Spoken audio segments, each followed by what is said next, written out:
నమస్సస్పింజరాయ త్రిషీమతే పథీనాం పతయే నమః. మూడో మంత్రం. నమః సస్పింజరాయ త్రిషీమతే పథీనాం పతయే నమః. నమస్సస్పింజరాయ నమః పథీనాం పతయే నమః. సస్పింజరం అంటే లేత గడ్డి. ఈ లేత గడ్డిలో కొంచెం ఎరుపు, కొంచెం పసుపు, ఇంకొంచెం ఆకుపచ్చ అలా ఉంటాయి. గడ్డి అడుగు నుంచి మొలిచేటప్పుడు చూస్తే తెలుస్తుంది. ఆ ఆకుపచ్చ చాలా లేతగా ఉన్నప్పుడు అది తెలుపు, పసుపు కాని రంగుగా ఉంటుంది. అంచేత అటువంటి లేత గడ్డి, అటువంటి వర్ణముతో త్రిషీమతే అధికమైన తేజస్సు కలిగిన రుద్రునకు నమస్కారం. లేత గడ్డి వంటి తేజస్సు కలిగిన రుద్రస్వరూపమునకు నమస్కారము అన్నారు. పథీనాం పతయే నమః. పథి అంటే మార్గం. మార్గమునకు పతి అయినవాడు రుద్రుడు. ఆ రుద్రునకు నమస్కారం.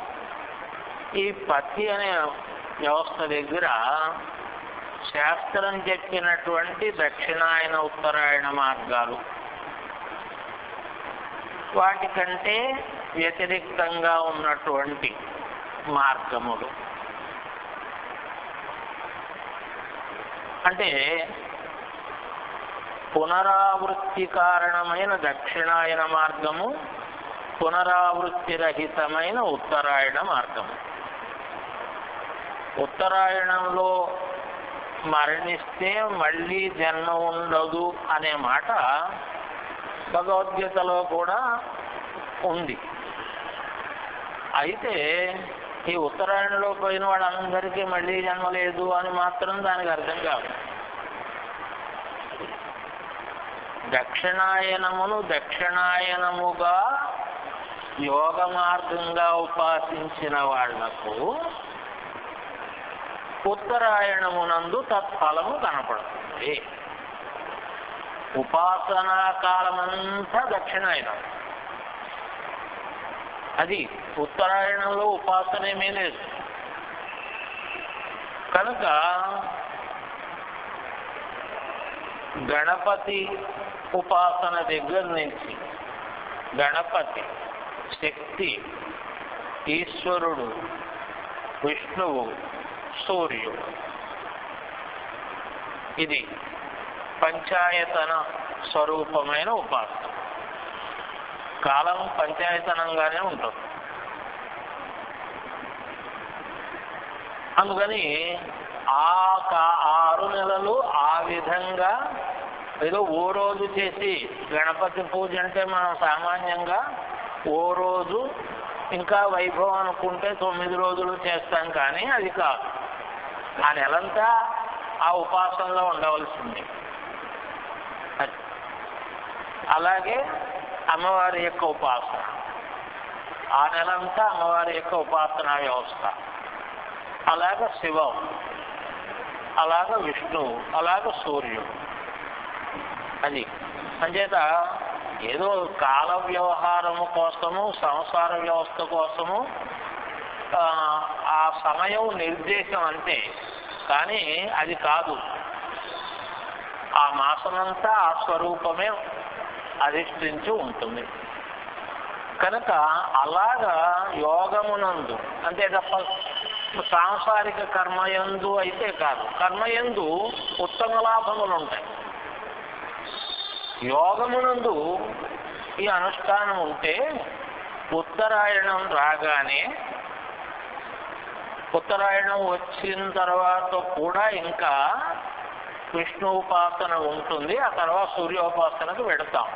సూర్యోపాసనకు వెళ్ళిన తరువాత అప్పుడు ఈ శరీరాన్ని విడిచిపెట్టితే, విడిచిపెట్టడం అన్న దగ్గర అసంకల్పితంగా విడిచిపెట్టడం సామాన్య జీవ వ్యవస్థ, సంకల్పించి విడిచిపెట్టడం అది ప్రాయోపవేశాదుల చేత, అది మా యోగ వ్యవస్థ. భీష్మాచార్యుల వారు యోగ మార్గంలోనే ఆయన ఉత్తరాయణం వచ్చిన తర్వాత శరీరాన్ని వదిలిపెట్టడానికి ప్రారంభం చేశాడు. ఆయన మాఘం. అయితే భీష్మాచార్యుల వారు ఏ తిథిలో పోయాడు అనేది, అంటే శరీరాన్ని వదిలిపెట్టాడు అనేది ఏదో ప్రశ్నలకి ఉన్నాయి అనే సంశయం ఉంటుంది. ఎందుకంటే భీష్మాచార్యుల వారికి తర్పణం వదలడం అనేది ఒకటి మన సంప్రదాయంలో ఉంది, ఇంకెవరికీ లేదు, ఆయన ఒక్కడికే. అది ఎందుకో సంప్రదాయంలో వచ్చింది అలా. ఆ తర్పణం అష్టమి తిథి నాడు వదులుతారు. ఆయన పోయింది ఏకాదశి నాడు కదా, అంటే అష్టమి, నవమి, దశమి, ఏకాదశి 4 రోజులు. ఏకాదశి చివరలో, అది ఏకాదశి మరణము, ద్వాదశి దహనము శ్రేష్టం.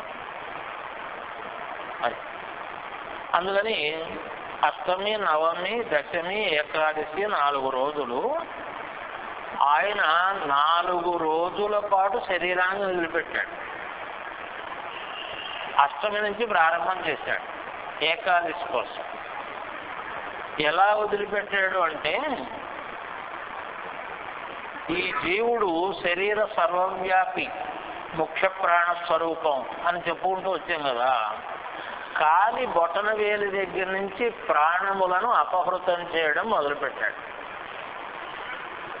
అలాగే ఏకాదశి వచ్చేటప్పటికీ ఈ సర్వ ప్రాణములను ముఖ్య ప్రాణములందు లీనం చేసి వదిలిపెట్టాడు. అది అలా వదిలిపెట్టినట్లు ఎలా తెలిసింది అంటే, ఆయన ప్రాణత్యాగం చేసిన తర్వాత ఆ శరీరము ఇప్పుడు కొత్తగా ఎలక్ట్రికల్ దాల్లో పెడతారు కదా, ఎలక్ట్రికల్ దాల్లో పెట్టి బయటకు తీస్తే ఎలా ఉంటుంది, శరీరంగానే ఉంటుంది, ముట్టుకుంటే తెలుస్తుంది, పొడవుతుంది. ఆయన శరీరం అలా పొడయింది.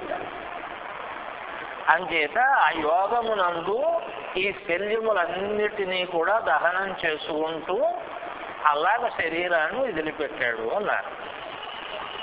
అది పునరావృత్తి వ్యవస్థ లేనటువంటిది. అంటే ఆయనకు పునరావృత్తి కాదు, ఆయన ఎక్కడి నుంచి వచ్చాడో అక్కడికి వెళ్ళాడు. అది ఆయన వస్తువుల్లోంచి వచ్చాడు, ఆ వస్తువుల్లోకి వెళ్ళతగిన పుణ్యాన్ని అట్టే పెట్టుకుని మళ్ళీ అక్కడికి వెళ్ళాడు. కనుక అలాగా పునరావృత్తి కారణము దక్షిణాయనం అనుకుని పునరావృత్తి రహితము ఉత్తరాయణము అని అనుకుంటాం. పునరావృత్తి కారణం ఎందుకైందంటే దక్షిణాయనం ఉపాసనా కాలం కనుక ఆ అదృష్టాన్ని పోగొట్టుకుని జీవుడు వాడి శరీరాన్ని వదిలిపెడితే ఆ పాపాత్ముడు అని అనిపిస్తుంది. పాపాత్ముడు కాబట్టి అయ్యో పాపం అనిపిస్తుంది. అది ఏం చేత అయ్యో ఉపాసనా కాలం ఏ కాలంలో వెళ్ళిపోయాడు. అయితే ఈ రెండూ కానటువంటిది ఒకటి చెప్పాను కూడా, అది జ్ఞానికి చెప్పబడిన విదేహముక్తి. వీటికి ఇవి మార్గములు. ఈ మార్గములకు పతి ఆయన. అంచేత పతీనాం పతేయ నమః అంటే ఈ దక్షిణాయన ఉత్తరాయణ మార్గములు, విదేహముక్తి మార్గము, ఈ మార్గములకు పతి అయినటువంటి వాడు. అటువంటి రుద్రునకు నమస్కారము అని సాయణులు భాష్యం చేశారు. భాస్కరులు మాట్లాడుతూ స్ప అనేటటువంటి ధాతువు భక్షణం అని అర్థము, నమస్సస్పింజరాయ అన్నాం కదూ. అంచేత ఈ స్పాని వర్ణవృత్యం చేస్తే షష్ఠి అని ఒక రూపం వస్తుంది. సస్సులు అంటే భక్షణ స్వరూపులైన రాక్షసులు. వీళ్ళు సన్మార్గ ద్వేషులై ఉంటారు. వీళ్లను భక్షించేవాడు అన్నారు. నమస్సస్పింజరాయ అంటే సన్మార్గ ద్వేషులైనటువంటి రాక్షసులను భక్షించేటటువంటి వాడు.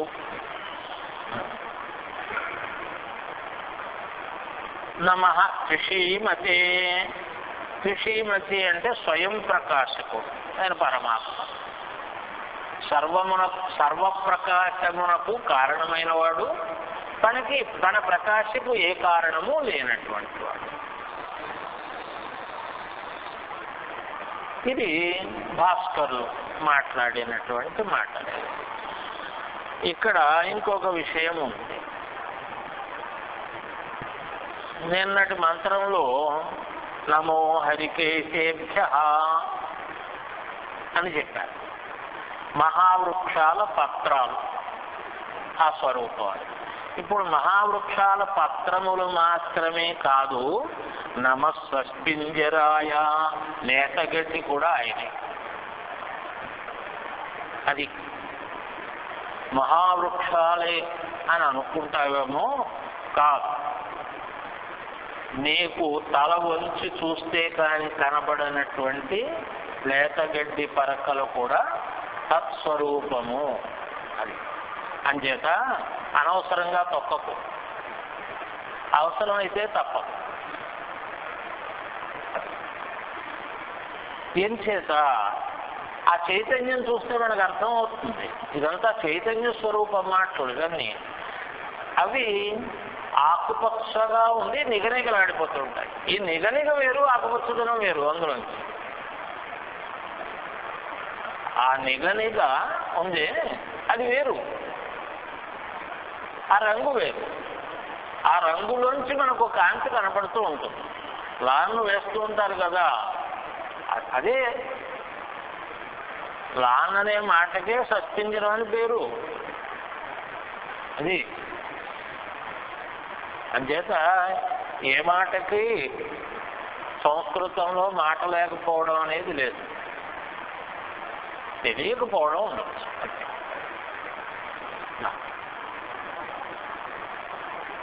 కనుక ఈ లేతగడ్డి కూడా పరమాత్మ చైతన్యమైన, ఆ మహావృక్షాలు ఎలాగ పరమాత్మ చైతన్యం అని అన్నామో, ఈ లేతగడ్డి కూడా పరమాత్మ చైతన్యమైనటువంటిది.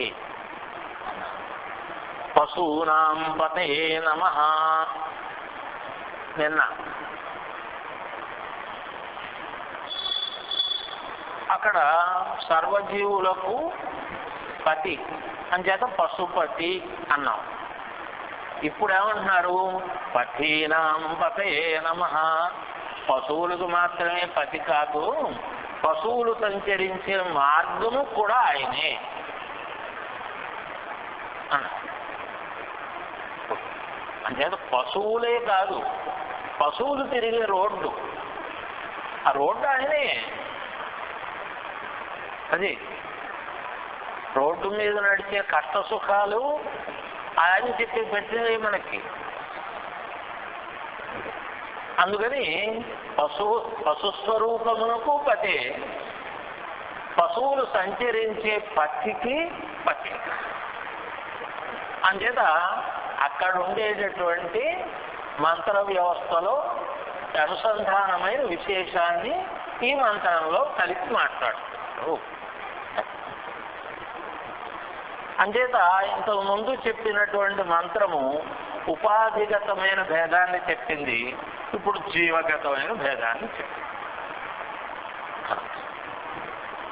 ఇప్పుడు ఆలోచిస్తే చెట్ల ఆకుల్ని, లేతగడ్డిని, వాటిని తినే పశువుల్ని, అవి నడిచే మార్గము అంతా నేనే. అది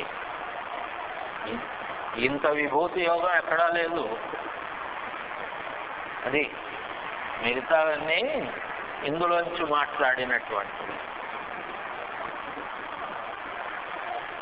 ఇంత చైతన్య స్వరూపం జగద్వ్యవస్థను మాట్లాడినది మరొకట్లే. కనుక నమస్వస్తింజరాయ కృషీమతే పథేనాం పతయే నమః. నమో బభ్రుశాయ వివ్యాధినే అన్నానాం పతయే నమః. బభ్రుశాయ, బభ్రు అంటే వృషభం, బభ్రు అని కూడా అన్నారు. రకార లకారాలకు ఆ పేరు. బభ్రువాహన పరమేశ్వరుడు, వృషభవాహన. బభ్రువాహనుడని భారతంలో ఒకడు, అది పరమేశ్వరుడు యొక్క నామం.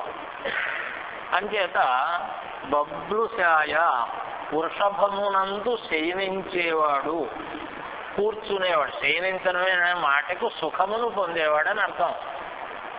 అది అంచేత వృషభమునందు కూర్చుండి సుఖమును పొందేవాడు. అందుకే రామచంద్రమూర్తిని చూసి ఆంజనేయ స్వామి మాట్లాడుతూ శ్రీమంతౌ రూపసంపన్నవు వృషభశ్రేష్ఠ విక్రమవు అన్నారు. విక్రమం అంటే నడవడం.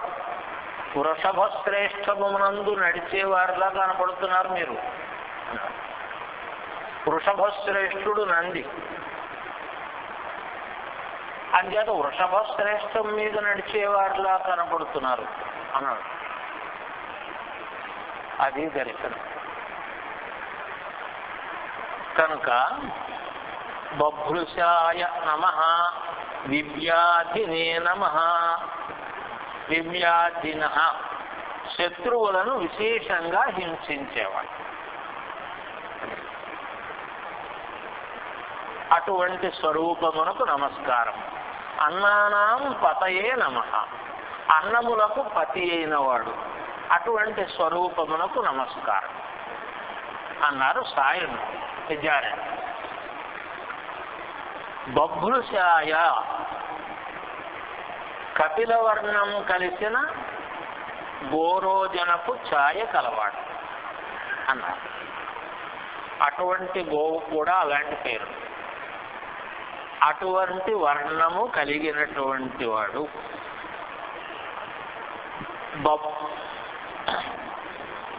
వివ్యాధిని ఆకలి మొదలైన వాటి రూపంగా పీడించేవాడు. అన్నాన తినదగిన వరి గోధుమ వంటి ఓషధులకు పతి ప్రభు అయినవాడు. అట్టివానికి నమస్కారము అన్నారు భాస్కర్. ఇక్కడ ఒక రహస్యం మాట్లాడారు. ఏమిటి అంటే అన్నము రుద్రుడే, ఆకలి రుద్రుడే అని మాట్లాడారు.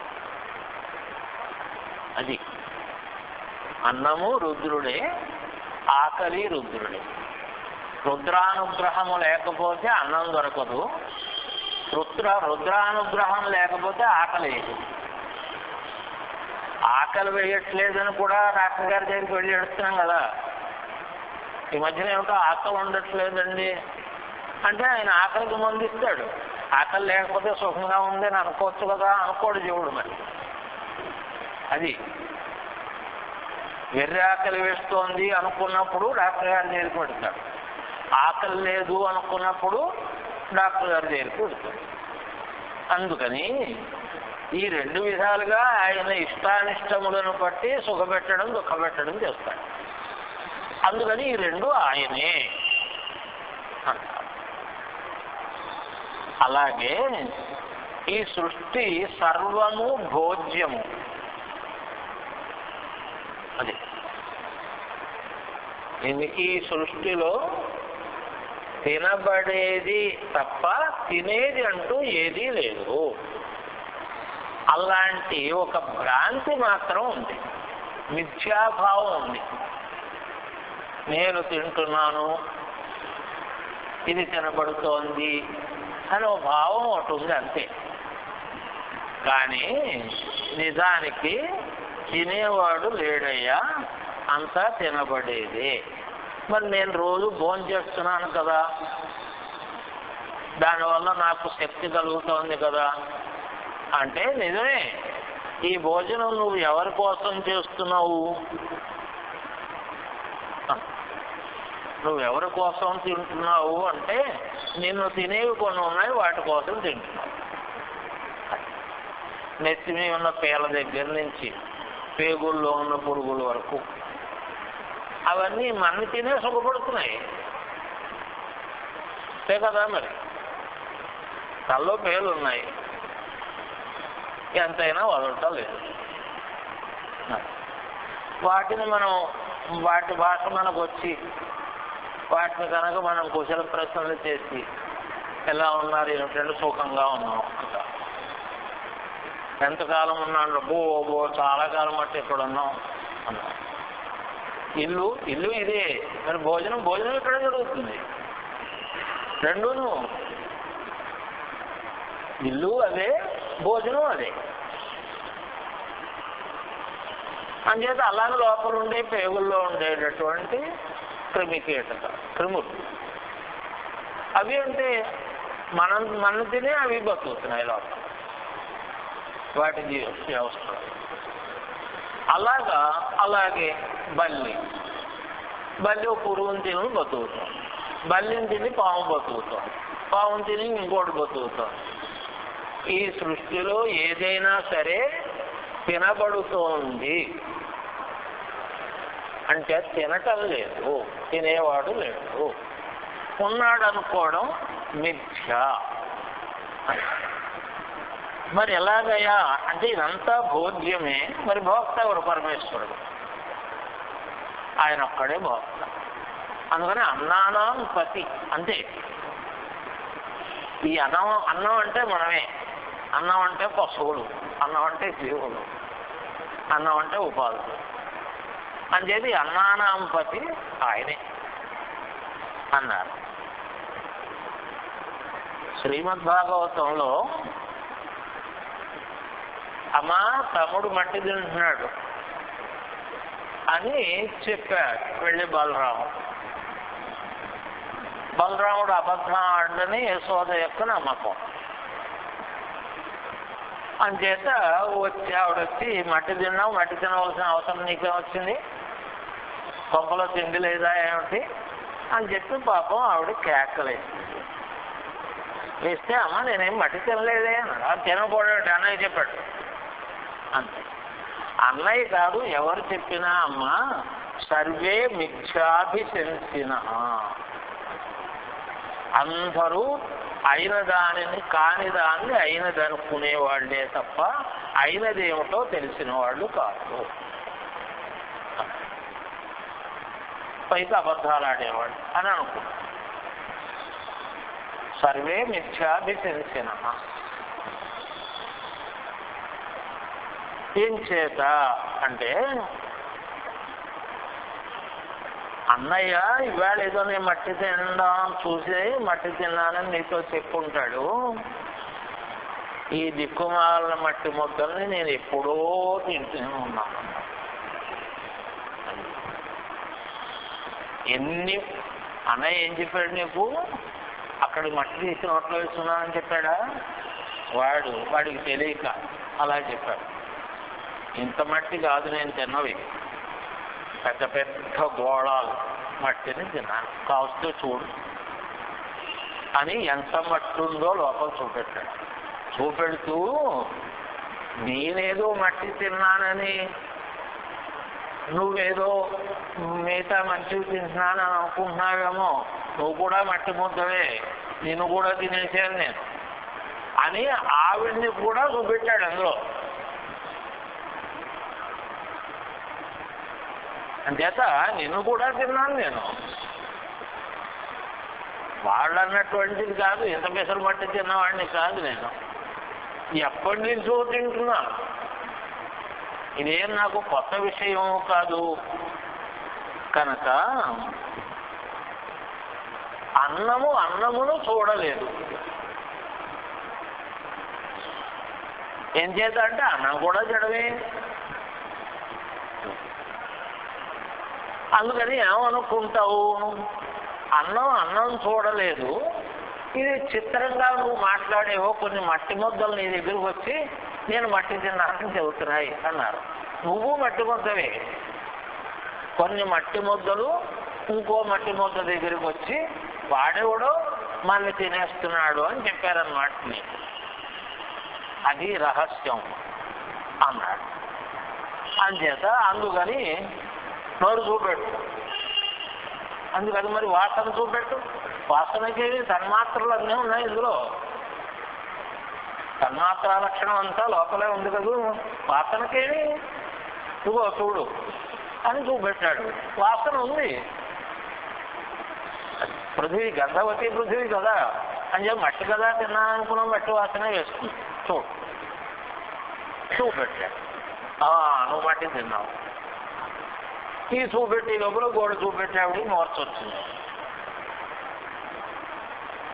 కనుక ఇలాగా ఈ సర్వమును తినేవాడు వాడొక్కడే తప్ప వేరే ఒకటి ఇంకొక దాన్ని తినడానికి ఈ సృష్టిలో లేదు అని చెప్పడం కోసము మృద్భక్షణ గట్ట. అది అందుకోసం శ్రీకృష్ణుడి యొక్క ఏదో విశ్వరూప దర్శనం చేయించడం కోసం కాదు, ఈ సత్యమును చెప్పడం కోసం. అందుకని ఆ ఘట్టం అక్కడ. కనుక అలాగా ఇదయ్య చిత్రం అంటేను అన్నారు. ఇప్పుడు ఇంతకు ముందు మంత్రంలో పథీనాం పతయే నమః అన్నారు కదా. ఇవేమిటి, ఏవి సంచరిస్తాయి అనేది ఈ మంత్రం అనుసంధానం చేసి మాట్లాడుతోంది.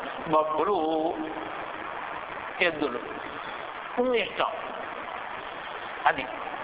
అంచేత గత మంత్రంలో బభ్రుశాయన అనే మాటని ఈ మంత్రానికి అన్వయించు ఉంటే అప్పుడు ఆ మంత్రంలో పథీనాం పతయే నమః అన్నది ఆ పథములో సంచరించే ఏమిటి అన్న దగ్గర ఈ మంత్రంలో చెప్పబడినటువంటి బొబ్బులు మొదలైనటువంటి పశువులు ఇక్కడ నుంచి. అందుకని అక్కడ పథీనాం పతయే నమః అన్నారు. కనుక అన్ని మార్గములకు ఆయనే పతి గనక పథీనాం పతయే నమః. అంచేత ఆ మార్గములన్నీ ఇదిగో బొబ్బులు మొదలైనవి సంచరించేటటువంటివి. అలాగే పిషీమతే అన్నాం. ఇక్కడ వివ్యాధిని అన్నారు.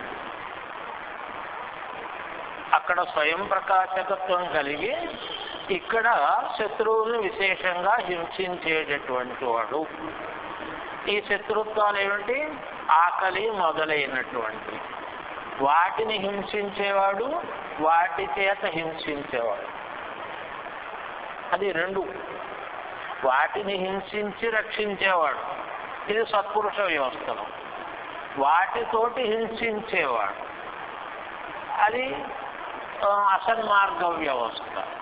అలాగా కనుక ఈ చైతన్యమే ఇదిగో ఇలా ఉందయ్యా. అందుకని ఈ హరికేశత్వము, సత్పింజరత్వము, ఇంతకుముందు హరికేశేనాం పతయే నమః అన్నాం కదా, నమో హరికేశేభ్యః అన్నాం. ఇప్పుడు ఏమన్నాం? నమః సత్పింజరాయ అన్నాం. ఇప్పుడు ఇవన్నీ కలిపి, ఈ క్రమములన్నీ కలిపి ఇందులో బభ్రుశాయ. ఇప్పుడు ఈ వివ్యాధిని లక్షణం ఉంది కదా, ఆకలి. ఈ ఆకలి సత్పురుషత్వం అయితే ఆ హరికేశములు, సత్పింజరములు ఈ బొబ్బులుకు ఉపయోగిస్తాయి. అది ఇది ఆనంద స్వరూపం కనుక నంది. ఇదే మామూలు వాడైతే వాడు ఆ బాధతో ఉంటాడు.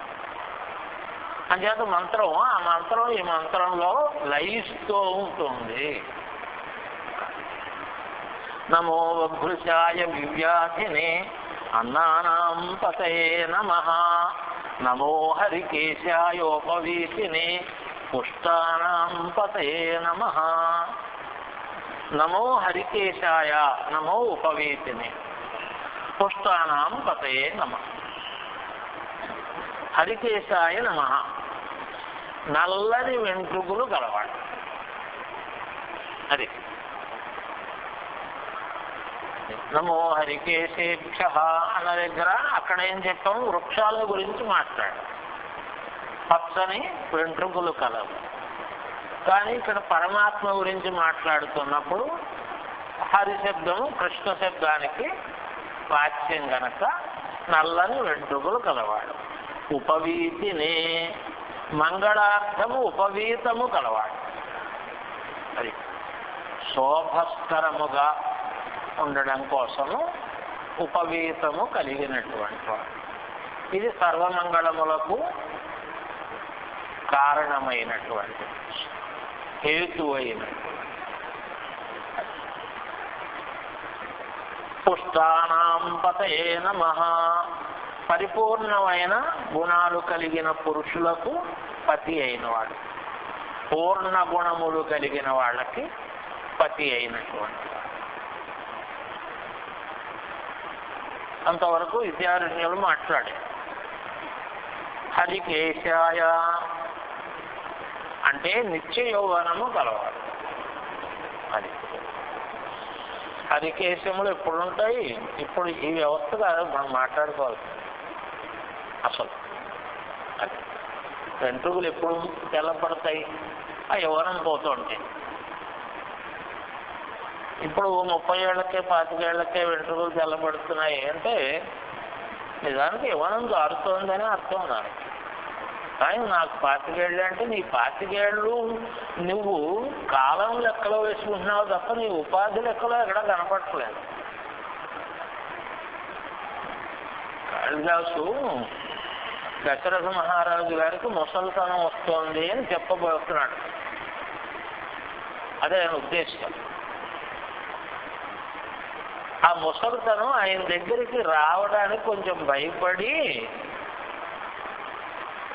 నింపాటిగా చెవి దగ్గరికి వచ్చి చెవిలో చెబుతోందిట, జరా నేను వస్తున్నాను అని చెబుతోందిట. అప్పుడు ఎప్పుడు 60,000 ఏళ్ళకి అనుకుంటా నేను వస్తున్నాను అని చెబుతోందిట. ఎలా చెబుతోంది అన్నారు. ఎలా చెబుతోంది అంటే తల వెంట్రుకలు నెరవడం చెవి దగ్గరున్న తమిళ నుంచి మొదలవుతుంది. నెత్తిమీ వెంట్రుకలు నెరవదు, ముందు ఇక్కడి నుంచి మొదలవుతుంది. అంచేత దశరథ మహారాజుకి జుట్టు చెవుల దగ్గర నెరుస్తోంది. అందుకని జర నేను వస్తున్నాను అని ఆయన చెవులో చెబుతున్నట్లు ఉంది అన్నాడు. అది కనుక అలాగా హరికేశము అంటే నల్లని జుట్టు కలవాడని చెప్పుకున్నాం కనుక ఈ నల్లని జుట్టు శాశ్వతం. ఇది తెల్లబడ్డం ఎరగనటువంటిది. అందుకని భాస్కరులు నిత్య యౌవన అని అర్థం చెప్పారు. ఇప్పుడు విద్యారణ్యులు చెప్పిన మాటకి దీనికి భేదం ఏముండదు. అది పరిణామావస్థను మాట్లాడతారు. ఉపవీతిని మంగళార్థము యజ్ఞోపవీతమును ధరించినటువంటి వాడు. పుష్టానాం పతయే నమః, పరిపూర్ణులైన వాళ్ళకి. ఇందాక ఆ మాట అనుకున్నాం కదా, పూర్ణ గుణములు కలవాడు, పరిపూర్ణులైన వాడు. పరిపూర్ణత్వం ఎప్పుడు వస్తుంది? బ్రహ్మవేత్తృత్వంలో వస్తుంది. అంచేత పరిపూర్ణులు అంటే బ్రహ్మవేత్తలు, అది అర్థం. అంచేత బ్రహ్మవేత్తలైనటువంటి వాళ్ళకి పతి అయినటువంటి వాడు. అలాగే దశపుష్టులు అని ఉన్నాయి. వాక్కు, జ్ఞానము, శరీర ఇంద్రియములు, గృహము, క్షేత్రము, ధనము, ధాన్యము, సంతానము, పశువు, గోవు. పశువు చెప్పారు కదా, గోవిందుకంటే ఇక్కడ పశువు అంటే గేది లేకపోతే ఎద్దు. ఇది ధర్మము, అణిమాది సిద్ధు. అంతవరకు వీటన్నిటికీ పుష్టులని పేరు. ఇది పౌష్టిక కర్మలు చేస్తారు. అవి ఆ కర్మలు ఈ వీటి వృద్ధి కోసం చేయబడేటటువంటి అంటే వీటికి పుష్టి, వీటికి పతి. అది పుష్టిరస్తు తుష్టిరస్తు అని మనం ఆశీర్వచనం చేస్తాం కదా, అదిగో అది పుష్టి. అంచేత వాటికి పతి అయిన వాడు. ఆయన అనుగ్రహం ఉంటే మన ఆశీర్వచనం ఫలిస్తుంది. ఫలిస్తే మనమేమో గొప్పవాడు అని వాడు అనుకుంటాడు, కాపోసని కూడా మనం అనుకోం. కానీ ఆయన ఆశీర్వచనం లేకపోతే మన ఆశీర్వచనం ఫలించదు. అప్పుడు ఈ రహస్యం తెలియదు. కనుక అదుగా ఆయన ఆశీర్వచనం ఉండి మనం ఈ మాట అన్నప్పుడు తప్పనిసరిగా వాళ్ళ యందు ఆ పరిపూర్ణత్వము కలుగుతుంది అన్నారు. అలాగే హరికేశం అంటే నీలవర్ణం కలిగిన జుట్టు. నీలము అనంతమునకు గుర్తు. నీలం అనేది అనంతమునకు గుర్తు. అది వివేకానందుడు చికాగో నుంచి సముద్ర మార్గంగా మొట్టమొదట ఆయన క్షేత్రం అయినటువంటి తమిళనాడు భూమి మీద అంటే కన్యాకుమారి అగ్రం మీద అడుగు పెట్టాడు. పెట్టి నేలని కళ్ళకద్దుకున్నాడు. ఆ తర్వాత మద్రాసు తీసుకెళ్ళారు స్వాగతం చెప్పి. అక్కడి నుంచి ఆయన్ని తిరిగి వచ్చాడు. ఆ రోజుల్లో ఫారెన్ రిటర్న్స్ చాలా తక్కువ లేరుగా. అసలు నిజానికి మొదటి ఫారెన్ రిటర్న్ ఏమో వివేకానంద. అంతకుముందు కొంతమంది ఉన్నారు అంటే ఉన్నారన్న మాట మరి దిట్టంగానే అన్నారు. ఎక్కడి నుంచి? శ్రీశుకుడు మొట్టమొదటి ఫారెన్ రిటర్న్. మరి అక్కడి నుంచి బయలుదేరాడు అలా.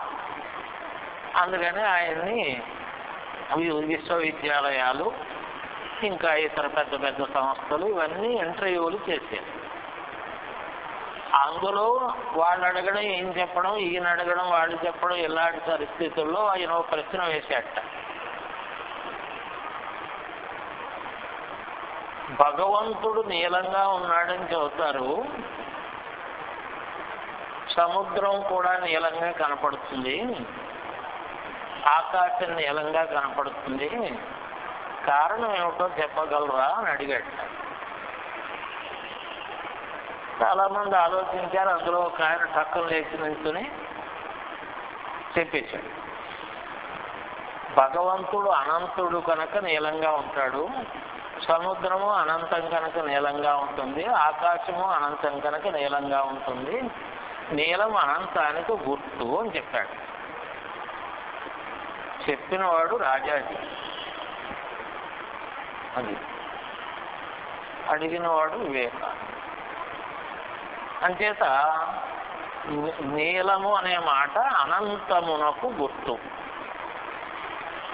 వేదము మరొక చోట విరాట్ పురుషుడు గురించి వర్ణన చేస్తూ వేదేనాభ్యనాశయతి తస్మాత్ కేశై శిరచ్ఛిన్నః అని. విరాట్ పురుషుని యొక్క కేశములు ఉన్నాయే అవి వేదములు అంది. ఇప్పుడు వేదములు ఎన్ని అని ప్రశ్న. అనంత వై వేదాః అని సమాధానం. అవి విద్యాస్వరూపాలు. ఈ స్వరూపాలు ఇవి విద్యలు, ఇవి అందుకని ఇవి అనంతములు. అనంతములు నీలంగా ఉంటాయి. అందుకని విద్యాస్వరూపమైనటువంటి జుట్టు నీలంగా ఉంది. అందుకని వాల్మీకి మహర్షి సీతాదేవిని గురించి మాట్లాడుతూ తాం నీలకేశీం అన్నారు. ఆంజనేయ స్వామి చూస్తున్నాడు. విద్యాస్వరూపంగా పూర్ణ దీక్షాపరుడై దర్శనం చేస్తున్నాడు. సహస్రారంలో ఉంది. అప్పుడు ఇంకా రూపా వ్యవస్థలు ఉండవు. అందుకని నిరూపమైన స్వరూపం విద్య. అందుకని విద్యాస్వరూపంగా దర్శనం చేశాడు. అక్కడ ఉన్న ఉపమానాలన్నీ అలాగే ఉంటాయి. అందుకని తాం నీలకేశి అన్నారు.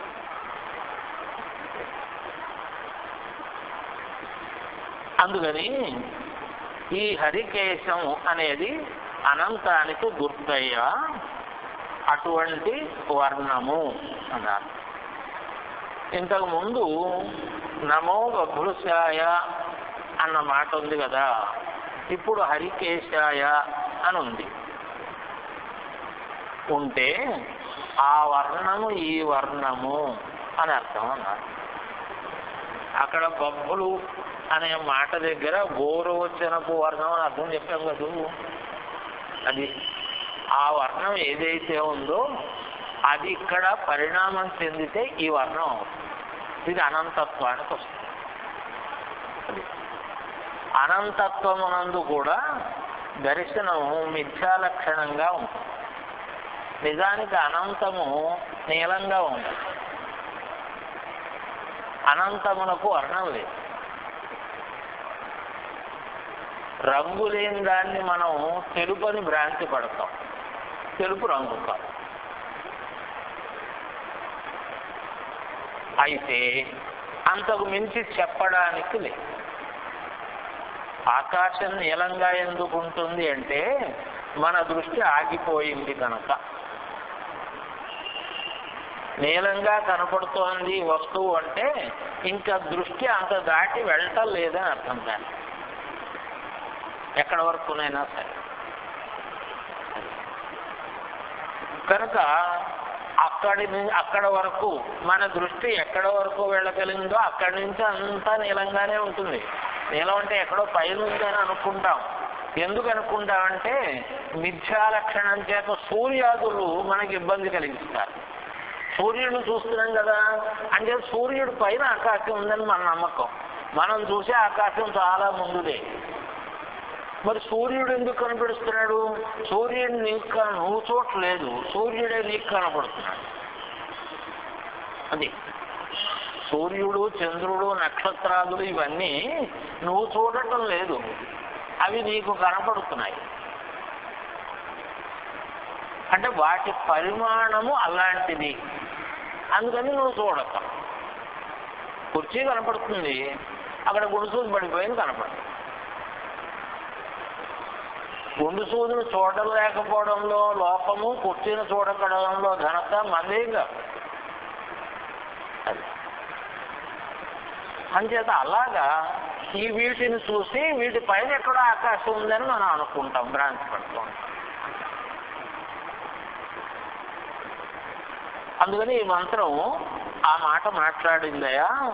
అలాగే ఇంతకు ముందు మంత్రంలో దివ్యాధిని అన్నారు కదా, అక్కడ ఆకలి స్వరూపమైనటువంటి వాడు అన్నారు. ఇప్పుడు వివ్యాధిని అన్న మాట ఆ వివ్యాధిత్వము పోవాలి అని అనుకుంటే, క్షుత్తు బాధ నివారణం అవ్వాలి అనుకుంటే అన్నానాం పతయే నమః అని ఆయనకి చేతులు జోడిస్తే అది పో. అందుకని ఆ వివ్యాధినిత్వము ఈ మంత్రములో ఈ పదమునకు అనుసంధానం అయినటువంటి. ఇప్పుడు అన్నానాం పతయే నమః అని ఎప్పుడైతే చేతులు జోడించామో ఆ వివ్యాధిత్వము పోయింది కదా, ఆకలి పోయింది. ఆకలి పోయినట్టు ఎలా తెలిసింది? పుష్టి కలిగి తెలిసింది. పుష్టానాం పతయే నమః. ఆకలి పోవడం అనే మాటకు అర్థం ఏమిటి అంటే పుష్టిగా ఉండడం అంతే. అంతకుముందు నీరసంగా ఏడ్చాం కంచం దగ్గర కూర్చునే ముందు, కంచం ముందు ఏడ్చేటప్పుడు పుష్టిగా ఉంది. అంచేత ఆ నీరసం ఈ పుష్టి అన్నీ ఆయనవే. మన అదృష్టం బాగుండి ఆ వివ్యాధినిత్వంలోంచి ఈ పుష్టికి అన్నానపతి కనుక అందులోంచి తీసుకొచ్చాడు. అది మంత్రంలోకి అన్వయించుతాం. అందుకని ఇంతకుముందు చెప్పినవన్నీ కూడా అలాంటివే. పశూనాంబతే నమః, పథీనాంబతే నమః, వివ్యాధినే నమః, అన్నానాంపతే నమః, ఉపవీతినే నమః, పుష్టానాంపతే నమః. అది మంగళస్వరూపము అనే మాటకు అర్థం ఏమిటంటే పుష్టి కలిగి ఉండడం అంతే. అది మా పుష్టి అనేది తను మనస్సు యొక్క నిర్మలత్వాన్ని బట్టి తెలుస్తూ ఉంటుంది అంతే. పుష్టిగా ఉన్నాను అని అనుకోవాలి, పుష్టిగా ఉన్నాను అని అనుకోవాలి. అనుకోకపోతే ఎంత ఉంది అనే వ్యవస్థలో రాదు, తెలియదు. పొద్దున్నే లేచి మొహం కడుక్కుని ఏడు పోసుకోడు, ఒకసారి మొహం కడిగేసుకుంటాడు, దేవుడి ఫోటో దగ్గర అగల కలిగించేస్తాడు, గుణపం పార పుచ్చుకుని హాయిగా వెళ్తున్నాడు. వాడుకున్న తుష్టి మనకేముండదు. ఏం చేత లేచిన దగ్గర నుంచి మనకి ఆ కాఫీ ఎప్పుడు వస్తుందో, అది రాకపోతే నీరసం, అది వచ్చేవారు. అది అయిపోయిన తర్వాత కాస్త స్నానం చేయడానికి ఓపిక, ఆ తర్వాత దేవుడి దగ్గర కూర్చున్న ముందు నీరసం, బండి, ఇవి వాడికి ఏముండవు. వాడిని మనం ఏమనుకుంటామంటే పాపం అవి గుణపం పుచ్చుకుపోతున్నాడు ఎండలో అని మనం గాలి పడతాం అంతే. మన అజ్ఞానం వల్ల గాలి పడతాం తప్ప వాడి నిజస్థితి వల్ల మనం గాలి పడేది ఏమీ లేదు. అలాగే నమో భవస్య హేత్యై జగతాం పతయే నమః.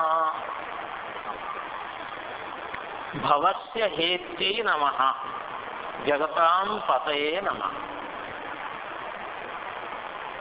భవస్య సంసారమునకు, హేత్యై ఆయుధమైనటువంటి రుద్రునకు నమస్కారం.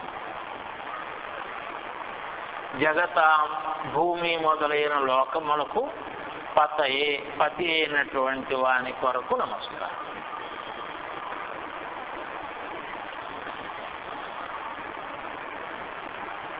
భవస్య హేత్యై నమః, సంసారమునకు ఆయుధమైనటువంటి వాడు. ఎలాంటి వాడు? చెట్టుకు గొడ్డలి వంటి వాడు. హేతి అంటే ఆయుధం, అది గొడ్డ. ఏం చేత? బ్రహ్మదేవానాం పదవీ కవీనాం ఋషిర్విప్రాణాం అని మొదలుపెట్టి స్వధితిర్వనానాత్ అంది మంత్రం.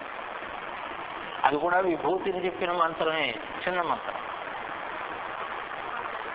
ఆ మంత్రం పెరిగితే భగవద్గీతలో విభూతి యోగం అయింది. ఆ మంత్రం విస్తరించి ఇదయింది. అలా అవలేదు, ఈ విస్తరణలోంచి అవి సంగ్రహింపబడ్డాయి. ఇది మొదటి అంచేత. అందుకని వనములకు గొడ్డలి వంటి వాడు. భగవద్విభూతిని మాట్లాడుతూ అక్కడ బ్రహ్మ దేవానాం అన్నారు. పరమాత్మ ఎలాంటి వాడు? దేవతలకు బ్రహ్మ, దేవతల్లో బ్రహ్మ ఎలా శ్రేష్ఠుడో అలాగా. పదవీ కవీనాం, పదవులలో మనం ఏమనుకుంటాం ఇప్పుడు? పదవుల్లో president of India, prime minister అనుకుంటాం కదా. శాస్త్రం అలా అనలేదు. పదవుల్లో కవి పదవి గొప్పది అన్నారు. అది అంచేత పదవులలో కవి. అంచేత పరమేశ్వరుడికి కవి అని పేరు. అది కవి పరిభూ స్వయంభూ. ఉపనిషత్తు. అందుకని వేదము కావ్యం. కనుక కౌలవ స్థానంలో పదవుల్లో కవి పదవి ఎలాంటిదో అలాగని మాట్లాడుతూ వనములకు గొడ్డలి, పరమాత్మ అరణ్యములకు గొడ్డలు లాంటి వాడు. దిక్కుతోచనటువంటి అసన్మార్గ స్థితి ఎందున్న వాళ్ళకి వాటన్నిటినీ నరికి దిక్కుతోచేటట్టు చేసేటటువంటి స్థితి కలిగిన వాడు. కనుక ఈ సంసార వృక్షాన్ని ఛేదించాలి అంటే ఆ రుద్ర పరశువును ఆశ్రయించాలి. అలాగే భవం సంసారము, భవుడు రుద్రుడు. జ్ఞాని సంసారంలో కూడా పరమేశ్వర దర్శనం చేస్తాడు. జ్ఞానికి మనకి తేడా. మరి వాళ్ళు కూడా సంసారంలో ఉంటారు కదా, తిరుగుతూ ఉంటారు కదా అని మనం చాలాసార్లు మనకు అనుమానాలు వచ్చాయి. అంచేత వాళ్ళు ఏదో తిరుగుతూ ఉంటారు, పెళ్ళిళ్ళు చేసుకుంటారు. అలాగే వశిష్ఠాదులు, అగత్యాదులు, మహానుభావులు ఉన్నారు కదా అంటే ఉన్నారు. కానీ వాళ్ళు మనలా లేదు. వాడు సంసారంలో ఉండి పరమేశ్వర దర్శనాన్ని పొందుతూ ఉంటాడు. మనం సంసారంలో ఉండి సంసారమయమైనటువంటి వ్యవస్థను మాత్రమే అనుభవిస్తూ ఉంటాం. కనుక అంతర్యామిగా విశ్వమందు ఉండేటటువంటి స్వరూపం. అలాగే అంతర్యామిగా విశ్వమందు ఉండి అజ్ఞానుల్ని మోహపెడతాడు, జ్ఞానుల్ని ఆనందింపచేస్తూ ఉంటాడు. అందుకని జ్ఞానులైన వాళ్ళు మళ్ళీ ఆయన్నే హేతి ఆయుధంగా భావిస్తారు. అది ఈవేళ మొక్కలు నరికేసాం కదా అంటే సరిపోదు, మళ్ళీ వాన పడితే మొలిచిపోతాయి. మొలిచినప్పుడు అలా నరకాలి. అంచేత జ్ఞాని ఎప్పటికప్పుడు తనను తాను శోధించుకుంటాడు. అజ్ఞానికి శోధన భావమే ఉండదు. అందుకని జ్ఞానికి హేతే ఆయన, అజ్ఞానికి హేతి. కనుక సంసారమును ఛేదించుకునే వ్యవస్థ కలిగిన వాళ్ళు. ఈ హేతిత్వము కనుకనే ఉపనీతినే అన్నారు. ఉపవీతినే నమః అన్నారు. ఉపవీతి ఉప సమీపమునందు తీసుకొని రాబడినటువంటి. దేనికి సమీపమునందు అంటే బ్రహ్మమునకు సమీపమున. ఈ బ్రహ్మం ఎక్కడి నుంచి మొదలవుతుంది? ఉపనయనం చేసుకున్న తర్వాత వేద అధ్యాపనం దగ్గర నుంచి మొదలు. వేదము బ్రహ్మం. వేద శబ్దానికి బ్రహ్మం అర్థం. అంచేత అందుకని వాడు బ్రహ్మచారి. ఆ బ్రహ్మమునందు సంచరిస్తూ ఉంటాడు. అలా సంచరిస్తూ ఇదే బ్రహ్మము తెలిసిపోయిందని అనుకోవు. అందుకని ఇది కూడా అని చెబుతూ ఉంటారు. దీన్ని పట్టుకునే మళ్ళీ ఈ బ్రహ్మమును పట్టుకుని సంసారంలో పడతాడు. కనుక అప్పుడు మళ్ళీ ఇబ్బంది పడతాడు. కనుక అందుకని ఉపవీతి. ఈ ఉపవీతి అయినటువంటి వాడు ఆ సత్యమును తెలుసుకుని ముందుకు వెళితే ఏమవుతుంది? పుష్టి కలుగుతుంది. పుష్టానాం పతయే నమః. అంచేత ఉపవీతినే నమః, పుష్టానాం పతయే. ఆ జ్ఞానం ఉన్నప్పుడు కలిగింది పుష్టి, మిగతావి పుష్టి. ఎందుకు అన్నం తింటే పుష్టిగా ఉన్నాను? సరే 4 గంటలు పోయాక చెప్పు ఆ విషయం. అందుకని కాదు అని అర్థం.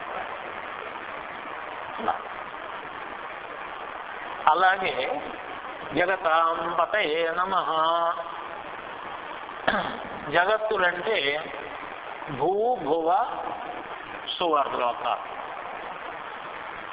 భూ అనేది భౌతికము, ఇది ద్రవ్యమయం అన్నారు. ఈ భూ వ్యవస్థ ఉందే ఇది భౌతిక వ్యవస్థ, ఇది ద్రవ్యమయమైన వ్యవస్థ. పదార్థత్వం. అందుకని శాస్త్రవేత్తలకి పదార్థమే గోచరిస్తోంది. కానీ మహానుభావులు పాపం వాళ్ళు ఈ పదార్థమునకు కారణం ఏదో ఉంది, అది గోచరించట్లేదు అని బాధపడుతుంటారు. ఆ స్థితికి వెళ్ళినటువంటి శాస్త్రవేత్తలు ఇది ఇంతవరకు గోచరించింది చెప్పాం, కానీ దీనికి కారణం ఏమిటో తెలియట్లేదు అని ఒక వాక్యంతో వాడి యొక్క పరిశోధన పూర్తవుతుంది. ఎప్పుడు అందుకని ఇది ద్రవ్య వ్యవస్థ. భువ ఇది శక్తిమయ వ్యవస్థ. ఈ భూమికి భువము వల్ల శక్తి కలుగుతుంది. అంచేత ఈ పదార్థమునందు శక్తి భువము నుంచి ఇందులో ప్రసరింపబడుతూ ఉంది. సువర్ అన్నాం. ఇది జ్ఞానమయమైన వ్యవస్థ. ద్రవ్యము శక్తి ఇవి రెండూ కాదు, ఈ రెండిటికి కారణమైనది ఏదో ఉంది, అది జ్ఞాన వ్యవస్థ. పదార్థమునందుండే శక్తి బాగుంది, కానీ పదార్థమునందున్న శక్తి దానికి కారణం ఉంటుందా, లేకపోతే ఎలా వచ్చింది శక్తి? అది ఆ శక్తి కారణమైనటువంటి దాన్ని తెలుసుకోవాల్సి వచ్చినప్పుడు శుభః అన్నారు. కానీ అది జ్ఞానస్వరూపంగా ఉంటుందయ్యా, ప్రజ్ఞామయంగా ఉంటుంది. రుద్రుడు తన్మయములు, వీటన్నిటి వికారంగా ఉంటాడు. అది మయట్ ప్రత్యయం లక్షణం. ఇవి కాడు ఆయన, కానీ వీటి స్వరూపములుగా అనిపిస్తాయి. అది బంగారము అనేక ఆభరణముల స్వరూపంగా అనిపించినట్లు అనిపిస్తాడు, కానీ అందులో అన్నిట్లోనూ ఉన్నది అసలు విలువైనది, అసలు తెలుసుకోవలసినది బంగారము అనేటటువంటిది. అది జ్ఞానం. బంగారమునందున్నది జ్ఞానం. అది దాని యొక్క వికారములుగా ఉన్న దాన్ని దర్శనం చేయడం అనేది ఉంది, అది అజ్ఞాన వ్యవస్థ. ఈ అజ్ఞానము వల్ల ఆనందాన్ని అనుభవిస్తాం. అజ్ఞానం ఏం చేస్తాడు అంటే వాడు బంగారాన్ని బంగారంగా పట్టుకెళ్ళడు, దాన్ని వికారం చేసి పట్టుకెళ్తాడు. కానీ జ్ఞాని అంటే వాడు వ్యాపారం చేసుకునేవాడు అనుకున్నాం. వాడు బంగారాన్ని చూస్తాడు, ఇలా చూస్తాడు, చూసి ఒకసారి 50 కేజీలు ఉందన్నమాట అంటాడు వాడు. అప్పుడు అంచేత 50 కేజీలు బంగారం ఉన్నట్టు వాడికి అర్థమయ్యింది. అందుకని పరమాత్మ ఉన్నాడే ఈ 3 తన్మయమై ఉన్నాడు, అవి కాడు ఆయన. ఆ రూపములుగా అనిపిస్తున్నాడు, అవి కాని అవస్థే ఆయన. కనుక ఇప్పుడు నమో భవస్య హేత్యై అన్నాం కదా.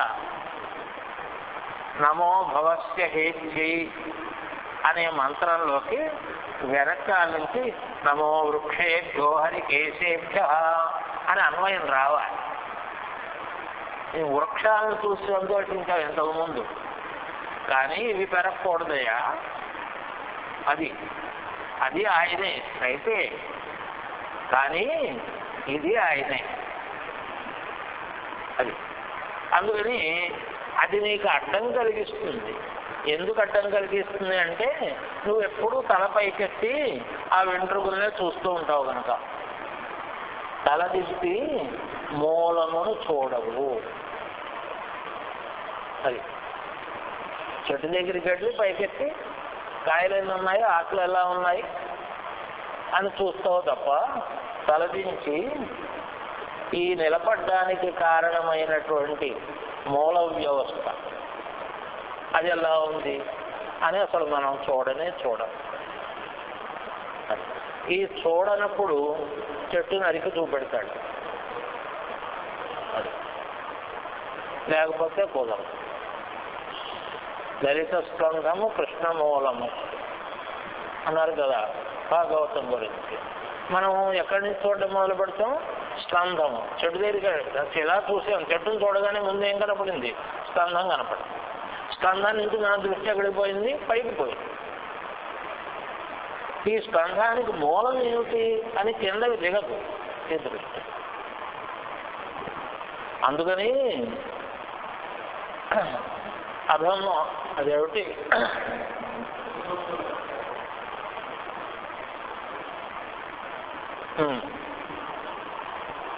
ఊర్ధ్వమూలం అధశాఖ. నీకు తలెత్తడం తలదించడం చేత కాకపోతే నువ్వు తలెత్తినదే మూలంగా ఉండేటట్టు చేసేటటువంటి జ్ఞానం ఉంది, అది భగవంతుడి వల్ల వస్తుంది.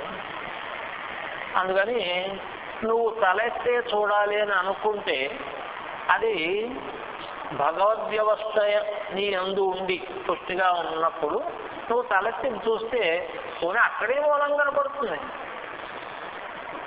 అది శాఖల నుంచి కనుక అది కనపడనిది. కనపడడానికి అడ్డు వచ్చే మిగతావన్నీ దాన్ని చూద్దాం అనుకుంటాం. ఊర్ధ్వమూలం అధశాఖ కిందని చూస్తున్నాం, అయినా మనకి ఏది మూలం కనపడిందా? ఎందుకు కనపడలేదు? శాఖలు అడ్డం వచ్చాయి. మళ్ళీ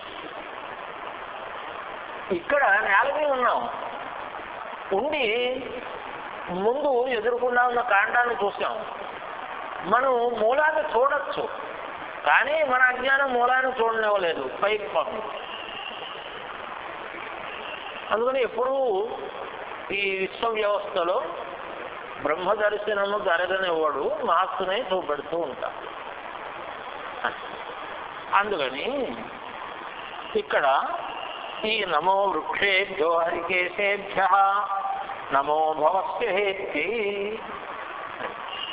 ఇది సంసార రూపంగానే జ్ఞానానికి అడ్డొస్తే మాత్రం ఆయనే ప్రార్థిస్తే ఆయనే గొడ్డలి ఆ చెట్టును నరుకుతాడు. నీకు నరుక్కోవడం రాదు. అది మృత్యుదారు కుఠారిక అమ్మవారు నామం. అంచేత అదిగో ఆవిడ గొడ్డలు. దేనికి? మృత్యు అంటే సంసారం. మృత్యు అనేటటువంటి దారు చెట్టు, దానికి గొడ్డలు. ఈ మృత్యువు ఎలా ఉంటుంది అన్నారు. దారు శబ్దంలో సూచన చేశారయ్యా అన్నారు. అక్కడ ఆభాస్కర్లు భాష్యం చెబుతుంది. దారు అంటే 28. అది ఆల్జీబ్రా వ్యవస్థలో. ఆల్జీబ్రా వ్యవస్థలో దారు శబ్దానికి 28 అర్థం. అంచేత 28 రకాల మృత్యువులు. ఈ 28 రకాల మృత్యువులకి ఆవిడ గొడ్డలు పెట్టు నువ్వు అనుగ్రహిస్తే. అలాగా పరమాత్మ ఇప్పుడు ఆ మాటే వేదం అంటున్నది కనుక నమో వృక్షేభ్యో హరికేశేభ్య నమో భవస్య హేత్యై. ఇప్పుడు అందులోంచి ఇందులోకి మనం అన్వయం చేసుకుని ఆ సంసార రూపంగా ఉన్న పరమేశ్వరుడు కాదు మనకు కావలసింది. సంసారమును ఛేదించి మనకి జ్ఞాన మార్గాన్ని చూపెట్టేవాడు కావాలి. అలాగే పశూనాం పతయే నమః అన్నాం కదా. ఇప్పుడు జగతాం పతయే నమః అన్నారు. ఇప్పుడు ఈ జగత్ ఏమిటి? ఆ పశువు. అది ఇందాక పశువుల గురించి చెప్పాము. ఇప్పుడు ఆ పశువుల సమాహారాన్ని ఏమంటారో తెలుసా? జగత్ అంటారు. ఈ రెండిటికి ఆయనే పతి.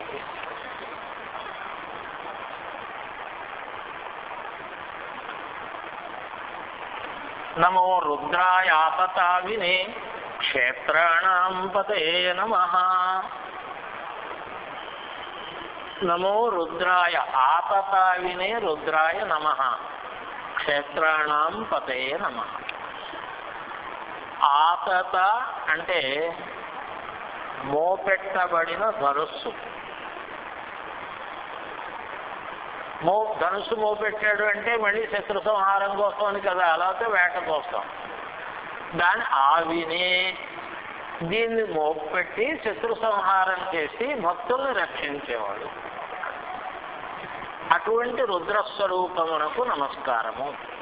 క్షేత్రాణం జీవక్షేత్రములు, క్షేత్రజ్ఞ విభాగం ఉంది కదా. అంచేత ఈ జీవక్షేత్రములకు ఉపాధులకు పతి, జీవభోగ్యాలైనటువంటి పొలములకు పతి. క్షేత్రం అంటే పొలం కూడా కదా. ఈ పొలము ఈ జీవుడికి భోగ్యం, వీడికి భోగ్యమైన ఆ క్షేత్రములకు కూడా ఆయనే పతి. అది అంటే అలాగే వీడు నివసించేటటువంటి క్షేత్రం ఉందే, దీనికి కూడా ఆయనే పతి. ఈ ఇల్లు ఎవరిది? దీని ఓనర్ ఎవరు అన్నారు. అది ఓనర్ ఎవరంటే మన అజ్ఞానం చేత గమ్ము నేనే అంటుంటాం. నేను కాదు, నేను అద్దెకి వచ్చా. అంచేత ఓనర్ వేరే ఉన్నాడు.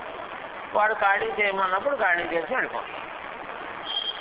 ఇంకోడు వచ్చాడు అట్టి బోల్డ్ ఇల్లు.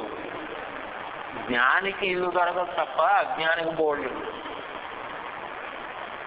అంచేత ఇందులో కాకపోతే ఇంకో ఇంటికి కడతాం. అది కనుక క్షేత్రాణం అంటే జీవభోగ్యాలైన పొలాలు, ఉపాధులకు ఈ రెండిటికి ఆయనే పతేయ అన్నారు. అలాగే క్షేత్రాణం పతేయ నమః అంటే మేరుదండము విల్లు, బ్రహ్మరంధ్రము తాడు, వాటిని ధరించిన యోగ విద్యాదేవత అని కూడా యోగ స్వరూపంగా మాట్లాడారు. ఇప్పుడు ఈ మంత్రాన్ని ఇంతకు ముందు మంత్రంతో కలుపుదాం. జగతాం పతయే నమః అన్నారు కదా.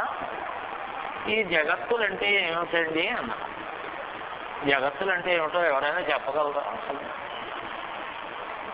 జగత్తులు కాదు, జగత్తు అంటే ఏమిటి?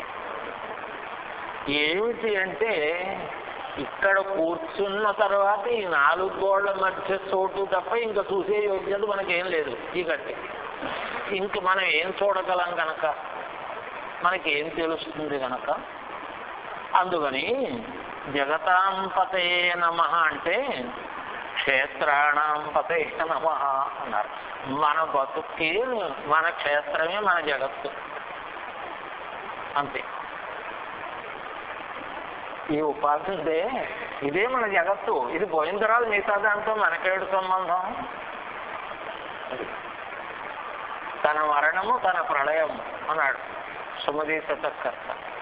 ఇంకంతకంటే వేదాంతం ఎవరు చెప్తాడండి? ఈ 1,00,000 ప్రళయాలు వస్తాయి, వస్తే మనకేమిటి? మనం వెళ్ళిపోయాక మనం పోయిన తర్వాత భూకంపం వచ్చింది మన్నాడు, మనకేమిటి లెక్క దాంతో?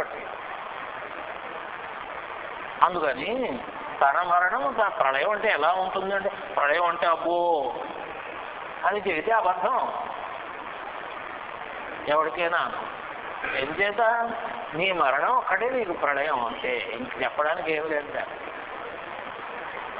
ఇంక జగత్తులో అన్నీ అంటే మరి సూర్యుడు పగిలిపోతాడు కదా, వాడికి బాగా వస్తుంది, వాడిపోతాడు అంతే. వాడి ప్రళయం గురించి నీకెందుకు? నీ సంగతి నువ్వు చూసుకోరా అన్నట్టు, నీ సంగతి నువ్వు చూసుకో. వాళ్ళ ప్రళయాలు, బ్రహ్మదేవుడికి ప్రళయం నీకెందుకు వచ్చింది ఆ బ్రహ్మదేవుడి గురించి?